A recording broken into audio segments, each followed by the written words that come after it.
Okay, so I thought this would be a fun story to do for a fan fiction idea. And yes, you can see right here, yes, Batman and Bendy and the Ink Machine. And you may be thinking, what the hell were you thinking, Multi, when you made this whole video? What were you thinking when you made this video? I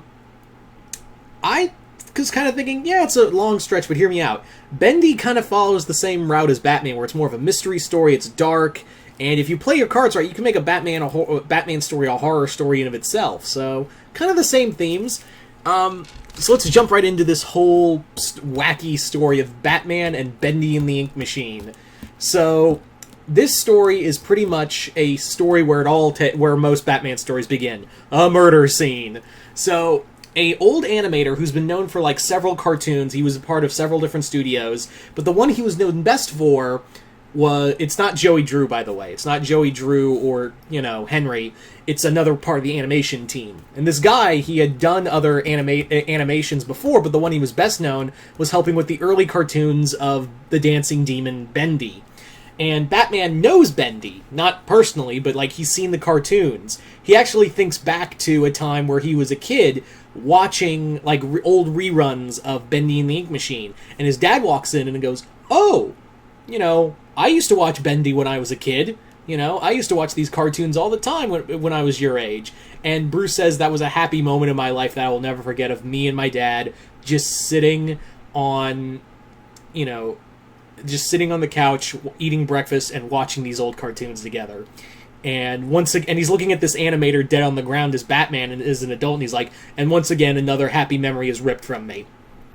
So Gordon tells Batman, hey, this guy used to be an animator, but the weird thing is we found, like, there's no trace of blood or whatever, just a lot of ink in his body. Like, he was, like, drowned in ink.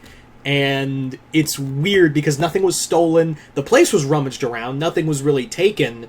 But, this guy was straight up murdered by a lot of ink. And he's like, got any ideas? Because, we've got a whole plethora of freaks that could do this. Or is this a new person?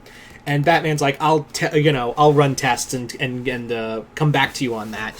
So Batman is like, okay, who could kill this who would want to kill an animator, a retired animator? Was it like for revenge? Was it for something like that? And as he was looking around the room, he did spot that something was out of place in the animator's old room, in his home. He basically found that Bruce discovered that this person's like had a piece to this thing called the Ink Machine. And he was like, well, what the hell's the Ink Machine? And as he's looking over, like, the ink he took from from the crime scene, from the guy, that basically killed this animator, it comes to life and makes a lurker. It makes a lurker that tries to attack Batman in the Batcave. So Batman has to fight and kill this thing, and Twitchy's like, oh, god damn it, it's magic. That's great. Fucking great. So Bruce has to make a few calls to some magic users, and he's like, I don't want to talk to John. Swamp Thing doesn't deal with ink. Dr. Fate's in another dimension right now. Zatanna. I don't want to deal with anybody else but Zatanna. So he goes to Zatanna, he finds her, and he's like, look, can you tell me what this ink is? And she's like, oh, that's not good. It's basically a form of ancient ink that has been imbued with demonic energy.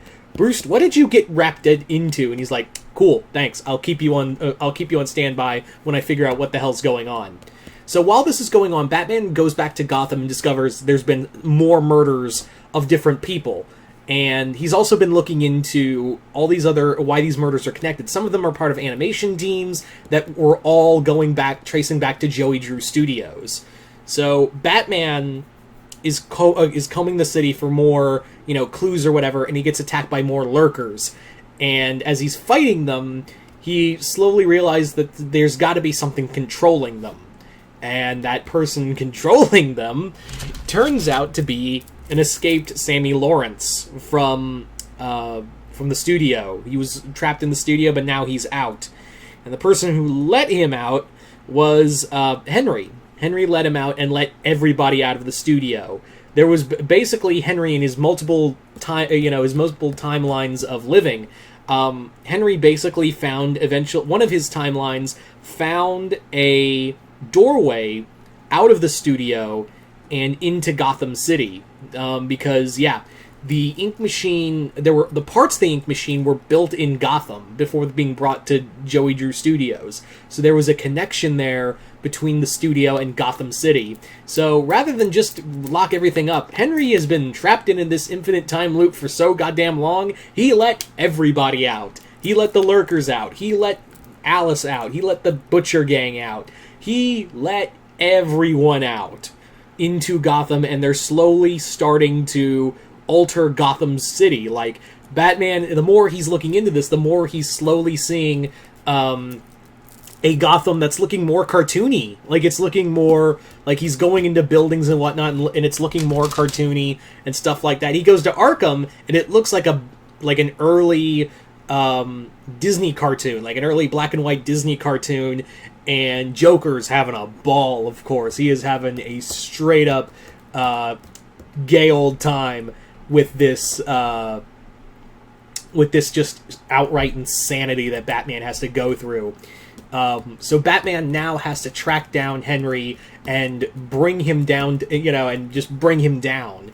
Well, at the same time, he also encounters Joey Drew, who's like, hey, man, if it weren't for you putting Henry in an infinite time loop and dying all those times, we wouldn't be in this mess now, would we? So you are as guilty as much as he is, so you're going to help me put a stop to this. And also, Batman also, while the Bat family's trying to fight all the beings that are leaking into Gotham, while the rest of the Bat family's dealing with that, Batman forcing Joey Drew, as well as he also teams up with Alice, as well as Tom and Boris, and one of the Borises. So what happens is that team goes to fight Henry, who is now merged with the Ink Demon Bendy, and the whole group has to stop them. Stop Henry / Bendy, this Bendy-Henry hybrid, from essentially consuming not just Gotham, but the entire world in demonic ink. It eventually ends with Joey dying to stop Henry from turning on a more powerful version of the ink machine and converting the world into a giant cartoon. So, yeah, it's more of a bookend to it's more of a proper end to Bendy and the Ink Machine, because I'm getting real tired of especially indie games where it's like, oh, you were stuck in an infinite time loop the whole time. Really? How many times? Like, do a shot every time you've done that, right? You've played that type of game before, right? So yeah, that was pretty much the idea. That this whole idea for this Batman Bendy and the Ink Machine crossover was that it was meant to be this, it was basically meant to be this, a final end to the Bendy and the Ink Machine saga. So, there you go. There you go, guys. So you guys tell me in the comments below. What did you all think of this story? Did you guys like it, hate it? And how would you do a Bendy and the Ink Machine story? Just comment below, let me know. I know, like I said, this is a very oddball one, and it's a very oddball story.